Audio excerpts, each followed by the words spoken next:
Magandang view ba ang hanap nyo? At masarap na sariwang hangin? Dito lang yan sa Buklod Cabins.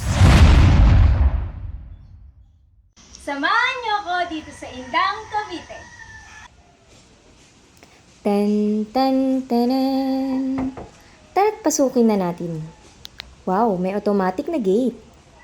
Pagpasok ko pa lang, sobrang nakaka-amaze na yung lugar. Modern na ang itsura, lalo na tong one-way mirror nila. Pagpasok ko, nagulat ako kasi lumabas ulit ako. Dahil binigyan agad ako ni Kuya Jose ng complimentary snacks. Nakakatuwa kasi very accommodating si Kuya. May split type na aircon at paanahaw na pamaypay. May tagapaypay pa nga ako dito. Nandito nga pala yung pool area nila. At napansin ko na nakagrass din pala mga sahig nila rito. Ito yung view kapag daytime. Around 4 feet lang ang pool nila rito kaya saktong-sakto sa akin dahil hindi ako marunong lumangoy. At may mga tent din sila dito kung gusto niyo ng camping na magtotropa.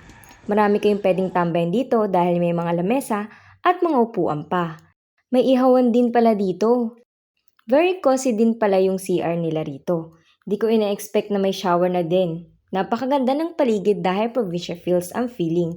At kung gusto niyo mawala ang inyong stress, lungkot, dito na kayo sa Buklod Cabins. Pina-free na nga lang pala tong bonfire nila dito. Naaliw ako kasi first time ko tong gawin.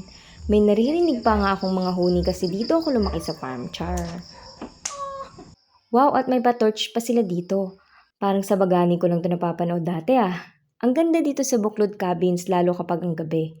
Ang daming magagandang ilaw, pakiramdam ko Pasko na.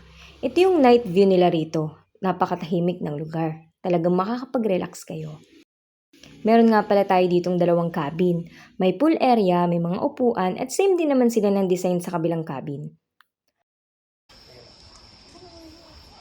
May fountain din pala dito. Ang ganda mag-selfie.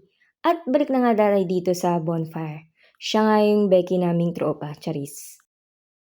At ayan, tambay-tambay muna. Dito lang yan sa Buklod Cabins, Indang, Cavite. For more info, kindly message their page for more. Cute ng pusa nila rito, sabi may lahi daw. Don't forget to subscribe and follow us for more.